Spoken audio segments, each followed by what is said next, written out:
Saudi Arabia has been touted as the ultimate knockoff of Dubai. But is it really on track to achieve the same level of success? Or is it facing some unique challenges? Today, we're peeling back the layers to uncover the secrets and hurdles shaping this epic narrative. Let's explore.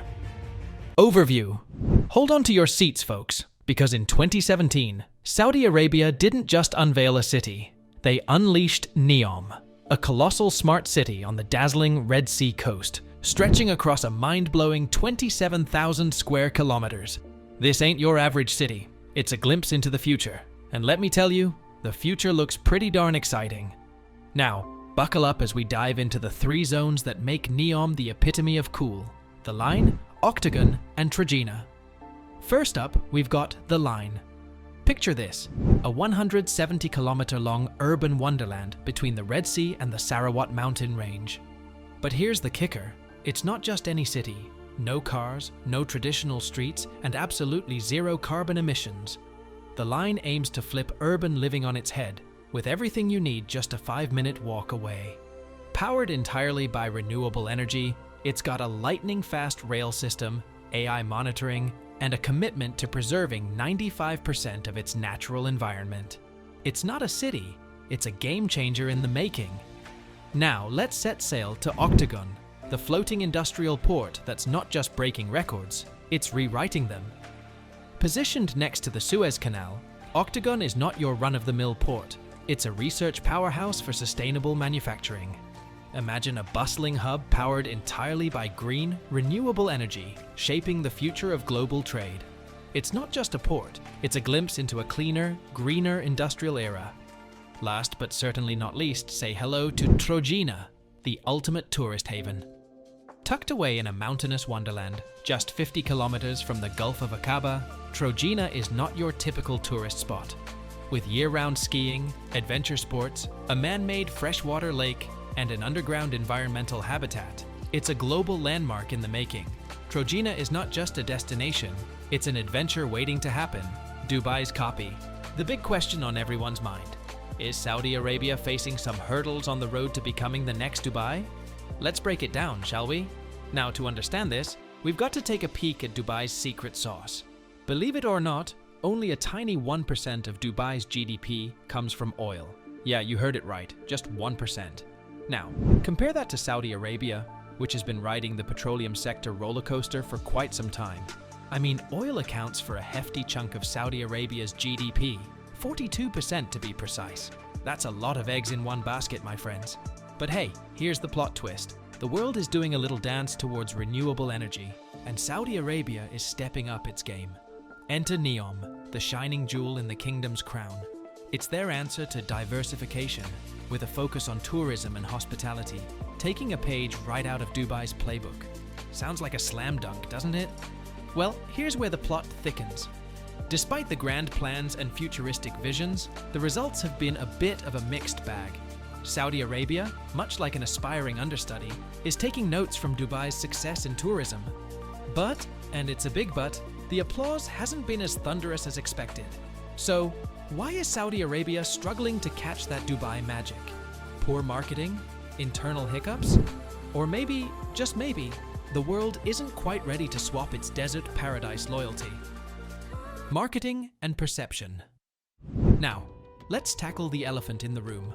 Saudi Arabia's uphill battle in the world of marketing. Hold on, because we're diving deep into why the kingdom might be facing some challenges in the tourism arena. Brace yourselves for the lowdown on perception and the magic word, marketing. Here's the deal, folks. Saudi Arabia has found itself in a bit of a marketing maze. And it's not just any maze, it's the kind that comes with a side of negative stigma. Blame it on media portrayals, stereotypes, or perhaps a sprinkle of misconceptions. But the truth is, Saudi Arabia has been wrestling with an image problem. And you know what they say? Perception is reality. While the kingdom has been making strides to welcome tourists with open arms, the lingering cloud of preconceived notions is a tough nut to crack. Now, let's take a glance at Dubai for a moment. What did they do differently?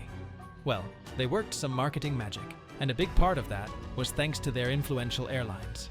Emirates, Etihad, and Qatar Airways. Ring a bell? These airlines didn't just transport people. They crafted an image of luxury, opulence, and a touch of Middle Eastern grandeur. Even in economy class, these airlines made flying an experience. Now, contrast that with Saudi Arabia. Can you name their influential airline? No? Well, you're not alone. That's part of the challenge. Now, let's peel back the layers and uncover the internal struggles Saudi Arabia has faced in its quest to shine as a global destination.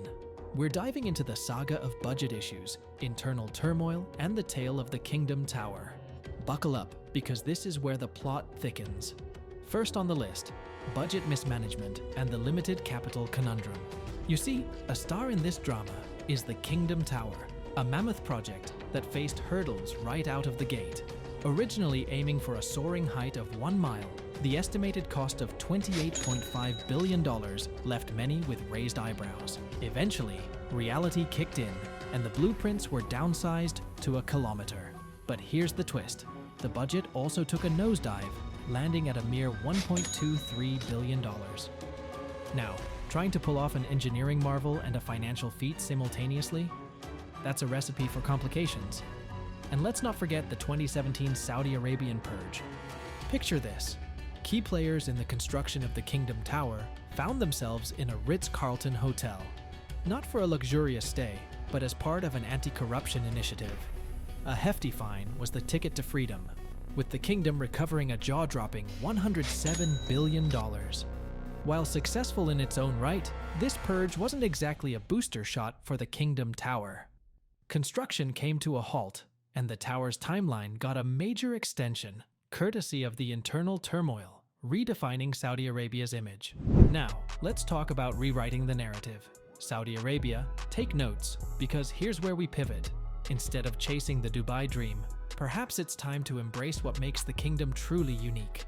We're talking about diving headfirst into Saudi Arabia's rich culture, heritage, and those historical gems that set it apart. Imagine this: Saudi Arabia, the unrivaled center of Islamic culture, has a treasure trove of historical monuments and mosques that can't be found anywhere else. It's time to make these cultural gems the stars of the show.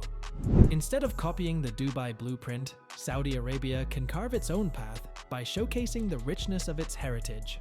We're talking about an immersive experience that goes beyond the glitz and glamour. While Dubai flaunts its skyscrapers, Saudi Arabia can captivate the world with the story of its culture. It's time to shift the spotlight from mimicking to innovating, from duplicating to celebrating uniqueness. By doing so, Saudi Arabia can beckon a different breed of tourists, those who seek authenticity, history, and a connection with the soul of a destination. In conclusion, Saudi Arabia's attempt to replicate Dubai's success with NEOM is a complex journey. While challenges exist, the nation's dedication to diversifying its economy and embracing change is commendable.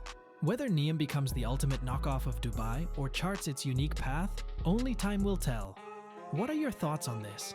Would you consider traveling to Saudi Arabia? Let us know in the comments below. Don't forget to like this video and subscribe for more insightful content. Thanks for watching, and we'll see you in the next one.